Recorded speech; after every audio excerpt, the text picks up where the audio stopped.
Hey boys and girls, Jim here once again with another video about a bodega. Now if you have watched any number of my videos, you know that I am a big fan of the bodega. I'm a big fan of Todd Begg, and he and his knives have been the subject of many of my videos here over the past 3 to 4 years.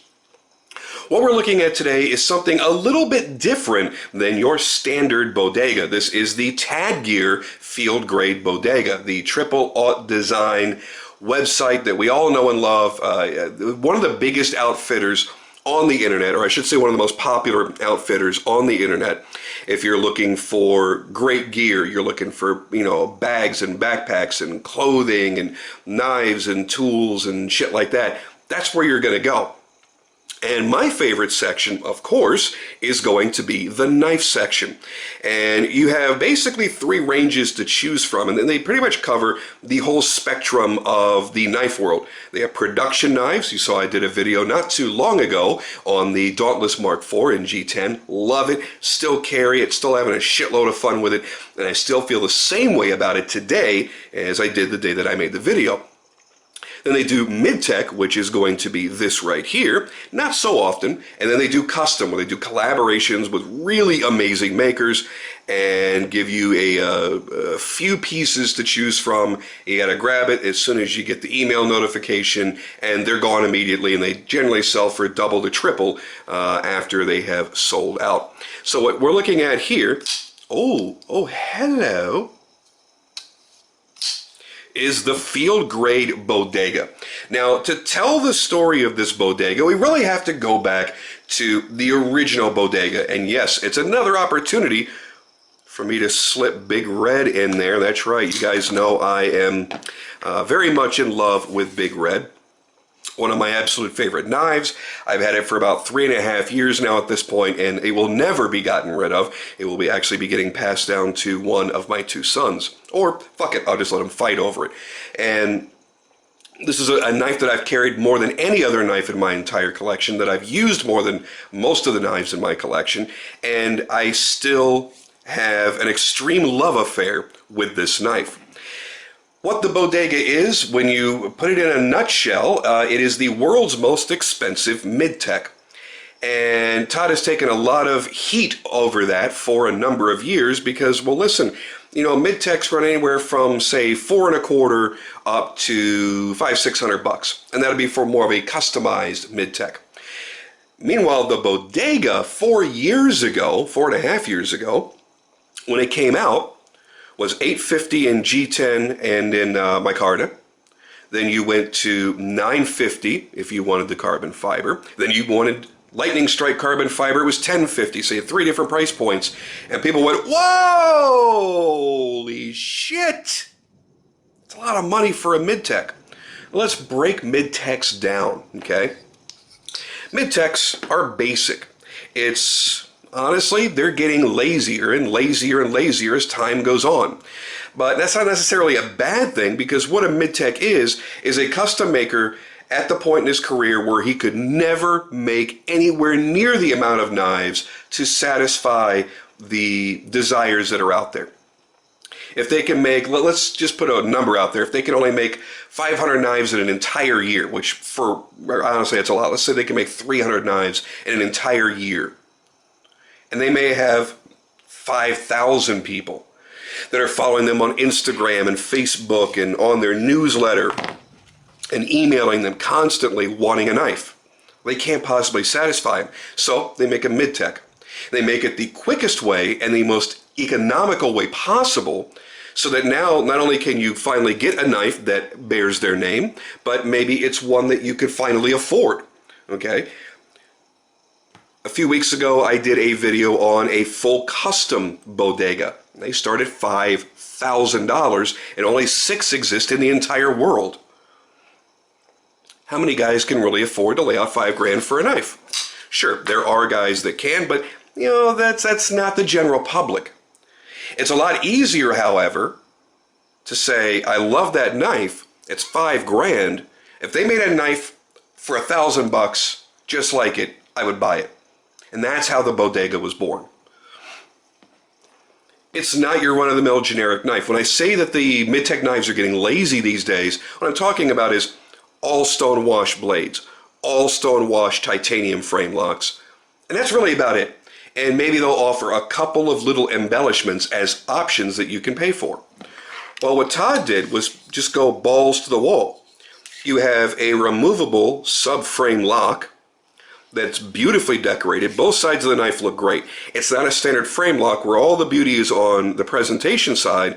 The other side looks like somebody just forgot to do their fucking job. There's a lot of detail in it. You've got a beautiful custom sculpted clip with a ball bearing and standoffs. You've got a beautified back spacer.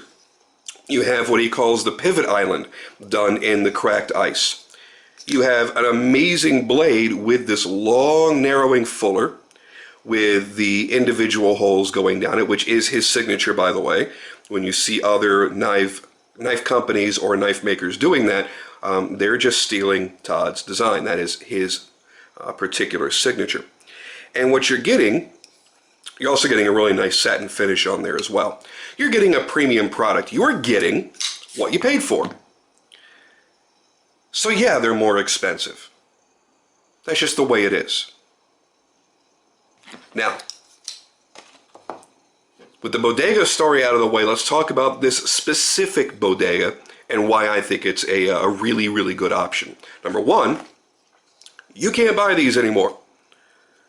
They don't make titanium bodegas anymore. They only offer field grades from time to time. Now, the Tad Gear version is a few dollars more than the standard field grade bodega, but you're also getting an exclusive finish on this as well. They had two different scale versions. This is the Coyote Brown or Desert Tan, whatever you want to call it. I think they call it Coyote Brown. Has their signature 3 fullers to identify that it is a Tad Gear product. You're getting the bronzed hardware, so that means you're getting titanium hardware, the bronze titanium pivot.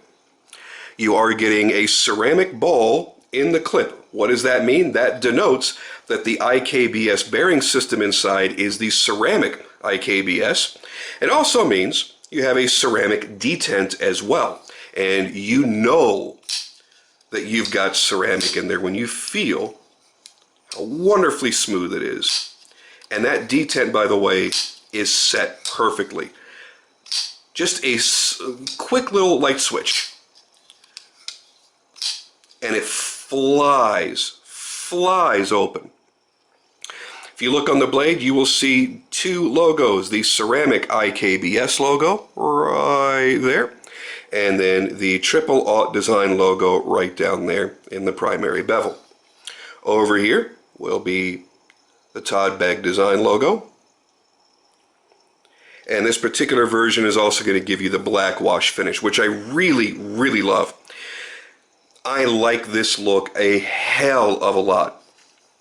I'm not a big G10 guy, especially when it takes up the entire scale. However, this thing is really, really lightweight in comparison to the full titanium bodega. I mean, there is a huge noticeable difference between the two.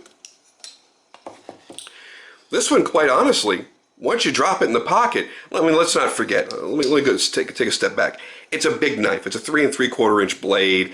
It's about 8.5 inches overall, and it's very fat.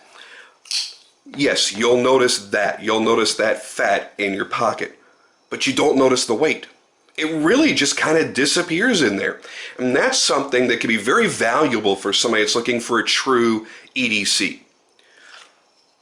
The full titanium bodega may not be an EDC for a lot of people because it is a big knife, it's a fat knife, and it's a heavy knife.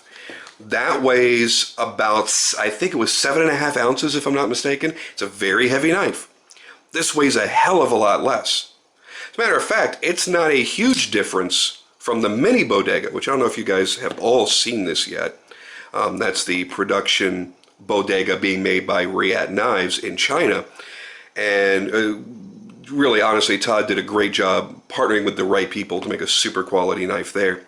So it's tremendously smaller with a 3-inch blade, and it weighs just almost identical to this full-size bodega.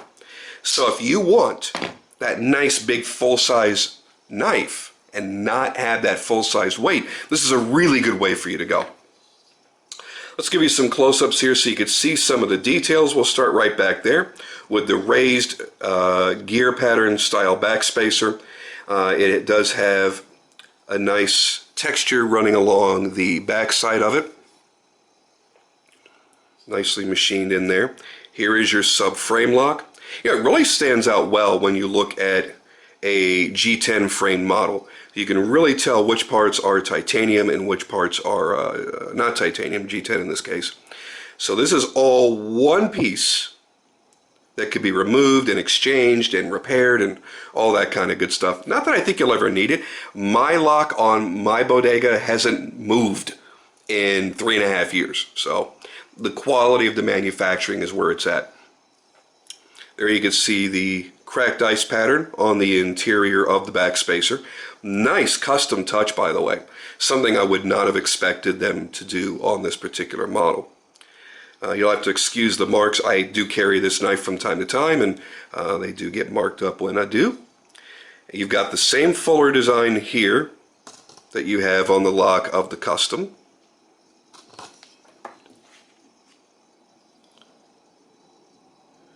There again is your black ceramic ball bearing sitting in the clip. Makes getting in and out of the pocket super easy and keeps really strong retention at that contact point. So it's a very secure knife to carry. And there again is that fuller with the holes. Really, really nice grind. Gets down nice and thin. It's going to be great for slicing. See, it's got a really nice edge on it. Great finish all the way around. I love black wash finishes because it really highlights all the different areas of the blade, where the primary comes up to the flats, where the swedge comes down to the flat. Just really nice highlighting there. Come back around to this side.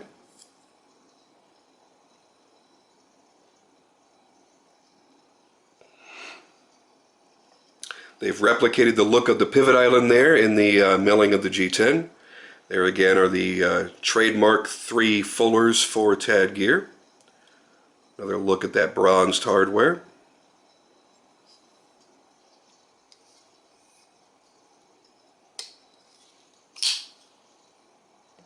There's the lockup.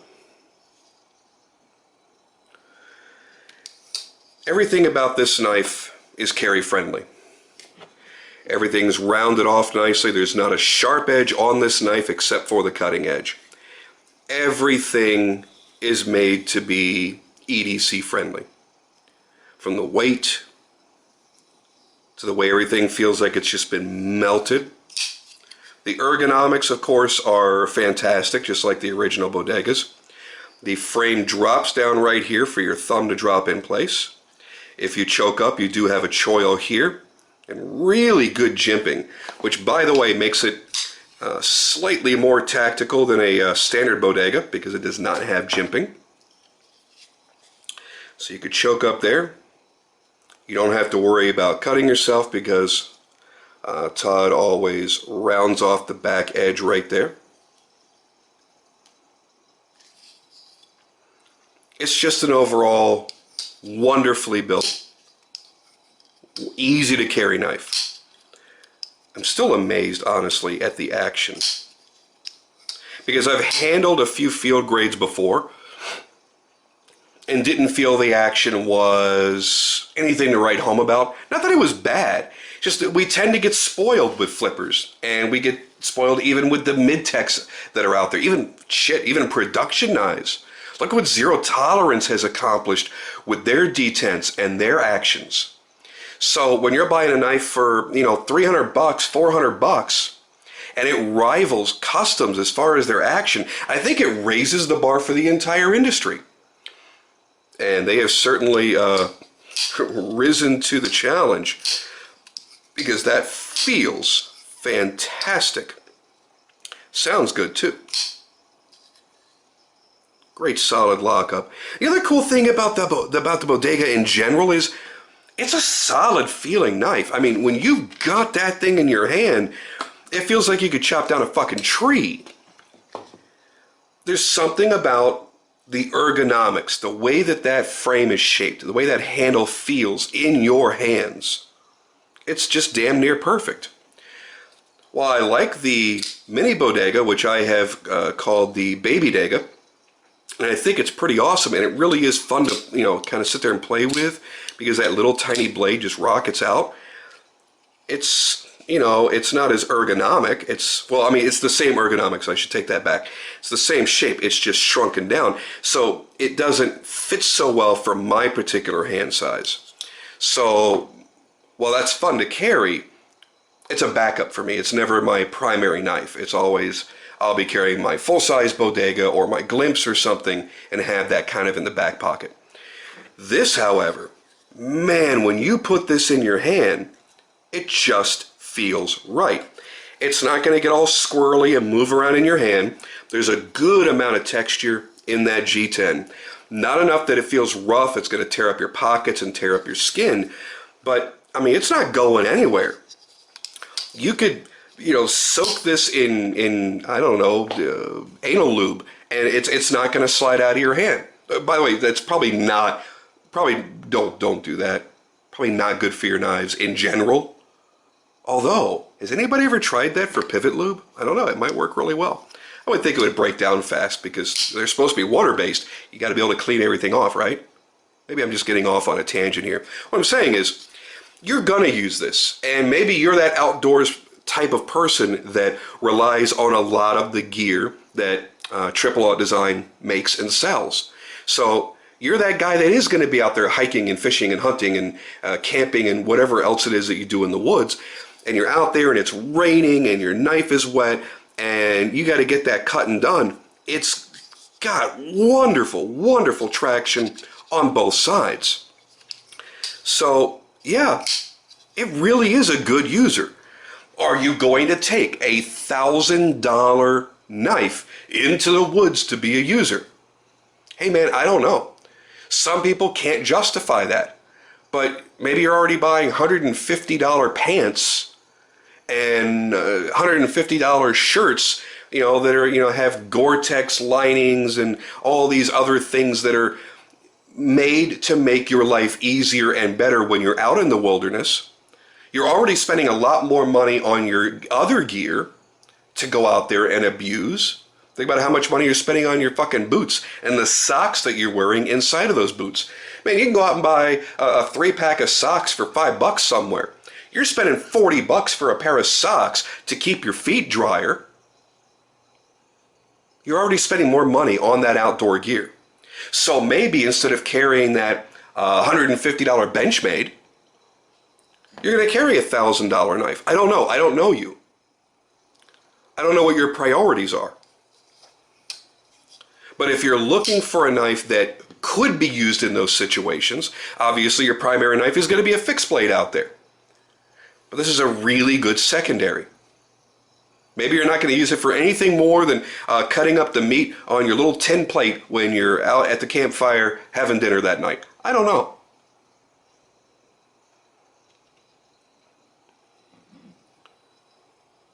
Maybe it's going to be worth it for the person that doesn't do outdoorsy shit, that just likes to carry a good, tactical style flipper on a daily basis. This is a great knife. Todd's made a great choice in the blade profile to actually make it useful. There's really not much that I can think of that you can't use this blade for. It's great for slicing and dicing and chopping and piercing and all sorts of things. What's not to love about it? I'm not saying $1,000 is cheap. Please don't misunderstand me. But in comparison to knives that give you the quality level that is in every single bodega, with the amount of handwork, and that's very important, the amount of handwork and hand fitting of oversized components to make each bodega, the usage of the ceramic IKBS and the ceramic detent, you're getting what you're paying for. All you got to do is try one. If you got a buddy that's got any level of Bodega, from field grade to standard titanium to full custom, ask to borrow it. Pick it up, play with it, hold it, fondle it, flick it. And I promise you, you're going to fall in love. Just one of those knives. I know it certainly won me over a hell of a long time ago. So there you go, guys. There is my somewhat quick overview of the Tad Gear Field Grade Bodega.